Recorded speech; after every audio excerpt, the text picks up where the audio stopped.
अगर आप सच होने का ढोंग करेंगे तो आज नहीं तो कल बहुत नीचे गिरेंगे। जीवन के हर मोड़ पर कठिनाइयों से आपका सामना होगा। अगर आप उन कठिनाइयों से लड़ने के लिए मानसिक रूप से मजबूत होना चाहते हैं तो अपने दिमाग को प्रेरित करने वाले विचारों से सीखिए।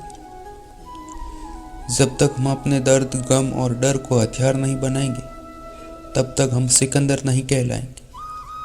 यदि आप हारने की हिम्मत रखते हैं तो आप जीतने की कला बखूबी जानते हैं। तरक्की सिर्फ चाहने वालों से नहीं, सही निर्णय और लगातार मेहनत करने से मिलती है। यदि आप ऊंचाई पर पहुंचना चाहते हैं तो आपको हर उन विचारों और बातों से हल्का होना होगा जो आपको भारी कर देते हैं। इस धरती पर कुछ भी मुश्किल नहीं है। मुश्किल है तो बस ये मानना कि कुछ भी मुश्किल नहीं। चेहरे की रंगत से सिर्फ आदमी निखरता है, लेकिन मन की रंगत से आदमी और उसका भविष्य दोनों नहीं करता। इसी को सफ़ेद झूठ बोलना कहते हैं। इसी सफ़ेद झूठ के चक्कर में लोग वह नहीं कर पाए जो वो कर सकते थे। हमेशा इस बात को याद रखिएगा कि जीवन की सबसे बड़ी खुशी उस काम को करने में जिसे आपका दिल करने के लिए इजाज़त दे, वरना उस काम को हाथ मत लगाइए जैसे आपका दिल करना ही ना चाहे। अगर आपसे कोई कहे कि ये काम तुमसे नहीं हो सकता तो उसका सीधा साधा यही मतलब होता है कि इस काम को तुम्हारे सिवा कोई और नहीं कर सकता। अगर आप किसी के एहसान तले नहीं रहना चाहते तो आप दिल और दिमाग में इतने मजबूत बनिए कि आपको कोई भी किसी तरह मुसीबत में ना ला सके। आप डटकर खड़े रहें जब तक मुसीबत टल न जाए। खुद पर भरोसा और आत्मविश्वास बनाए रखें। सारी कठिनाइयां अवसर में बदल जाएगी। क्या आपने कभी इस बात पर गौर किया है कि अवसर कठिन परिस्थितियों में जन्म लेती है? अगर आप और आपके आसपास के लोग बहुत सुखी हैं तो वहाँ क्या कोई अवसर पैदा होगा?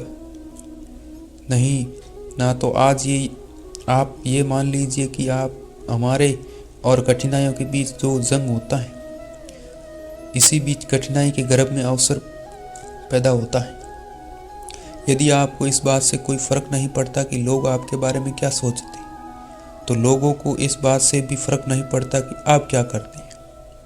इससे फर्क नहीं पड़ता कि आपके चेहरे की रंगत क्या है। फर्क तो इस बात से बढ़ता है क्या आपकी सोच की रंगत क्या है। आप समय ना होने का बहाना नहीं कर सकते, क्योंकि आपको भी तो वही 24 घंटे मिलते हैं, उतना ही जितना सफल और महान लोगों को मिलता है। समय का पहिया ये नहीं कहता कि धीरे चलो या तेज चलो। समय का पहिया कहता है मेरे साथ चलो और सफल बनो। यदि एक बार समय चला गया और आपने उसका सही उपयोग नहीं किया तो समझ लीजिए उसको बाद में बड़े अफसोस के साथ ये कहना पड़ेगा कि काश मैंने उस समय को बर्बाद ना किया होता तो आज मैं खुश होता। यदि एक बार समय चला जाता है तो फिर अफसोस के अलावा और कुछ बाकी नहीं रहता। समय आपकी ज़िंदगी का सबसे कीमती तोहफा है जो ईश्वर ने सभी को समान रूप से दिया है। अब ये आपके ऊपर है क्या आप उसका उपयोग कैसे करते हैं। ध्यान देने वाली बात यह है कि अगर आप हर पल लाभ के लिए एक अवसर है और इस अवसर का फ़ायदा उठाकर आप कुछ भी हासिल कर सकते हैं। यदि आप हर पल का सही उपयोग कर पाते तो आपको सफलता की ऊंचाइयों को छूने से कोई नहीं रोक सकता। यदि आप नदी की तरह बहते हुए समय का उपयोग नहीं कर पाए तो एक समय ऐसा आएगा जब आपको न चाहकर भी कहना पड़ेगा कि काश मैं उस समय को काम कर लिया होता, तो काश मैं अपने जीवन के प्रति उस समय सचेत होता। कहीं आपके जीवन में ऐसा तो नहीं हो रहा है? कहीं आपके जीवन के समय रूपी खेत की लहराती फसल को कोई चिड़िया तो नहीं चुग रही? अगर ऐसा है तो इस चिड़िया को तुरंत उड़ा दीजिए और बचा लीजिए अपने फसल को, बचा लीजिए अपने खुशी भरे जीवन को, वरना एक ही वाक्य आप जीवन भर दोहराते रहेंगे कि काश मैंने उस समय ये कर लिया होता। जीवन का हर पल एक अवसर है और इस अवसर को कभी भी हाथ से जाने नहीं देना चाहिए। जीवन के हर पल को उससे और उससे जुड़े प्रत्येक कार्य को पूरे करने के साथ करना चाहिए। आपका भविष्य आपके वर्तमान पर निर्भर करता है, इसलिए अपने वर्तमान के हर चरण का सही उपयोग करें। आज नहीं तो कल, कल नहीं तो परसों हम इसी तरह अपने कामों को टाल दे रहे थे, तो काम आज हो सकता है उसे कल पर टाल देते और कल आने पर परसों। इसी तरह समय बीतता जाता है और एक दिन के साथ हमारे कामों का बोझ बढ़ता जाता है। जैसे जैसे हमारे कामों का बोझ बढ़ता जाता है तो हम उन कामों को करना ही छोड़ देते हैं और ऐसे में कई बार हम अपने ज़रूरी काम भी नहीं कर पाते और फिर बाद में उसी का अफसोस करते हैं। अपने आलोचकों को अपनी ज़िंदगी से दूर रखें और उस काम को आज ही निपटा दें, कल पर ना छोड़ें। एक समय की बात है, एक राजा एक दिन अपने राज्य के भ्रमण पर निकलता है। कुछ दूर टहलते हुए जाता है कि उसे गरीब आदमी मिलता है। उसकी हालत बहुत खराब थी, फटे पुराने कपड़े और पूरी शरीर पर गंदगी में लिप्त था। राजा को उस पर दया आती है। राजा अपने राज्य में ऐसे इंसान को देखकर परेशान हो जाते हैं क्योंकि उसके राज्य में बहुत तकलीफ है।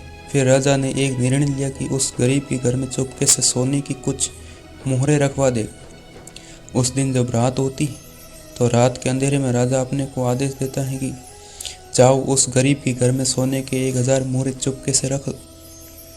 और साथ ही में एक पत्र राजा देता है जिस पर लिखा होता है, मैं अब तुम्हारे राज्य का राजा, ये सोने की मोहरें हैं। तुम्हारे राजा गरीब आदमी अब इतनी सोने की मोहरें देकर परेशान न हो जाए। गुप्तर सोने की मोहरें और राजा का पत्र उस गरीब के घर में चुपके से रख आता।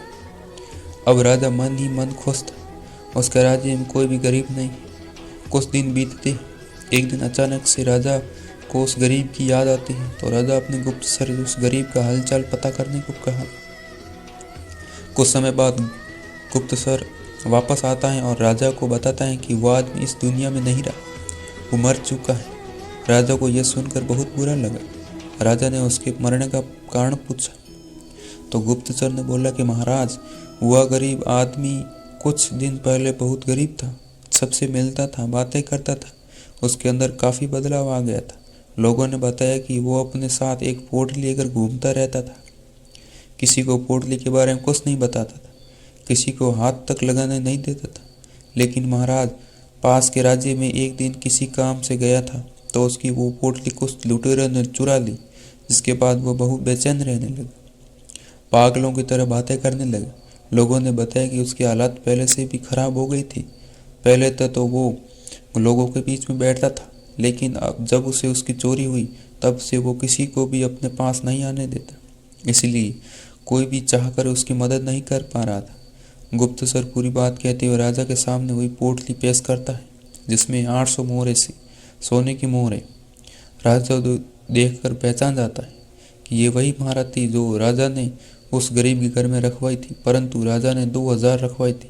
यह तो सिर्फ राजा समझ जाता है कि वह गरीब आदमी 200 मोहरों की पोटली को लेकर घूमा करता था, जिसकी चोरी हो जाने के बाद वह सदमे में चला गया और आखिरकार उसकी मौत हो गई। मुझे पता है कि आप क्या सोच रहे हैं। जय श्री कृष्ण।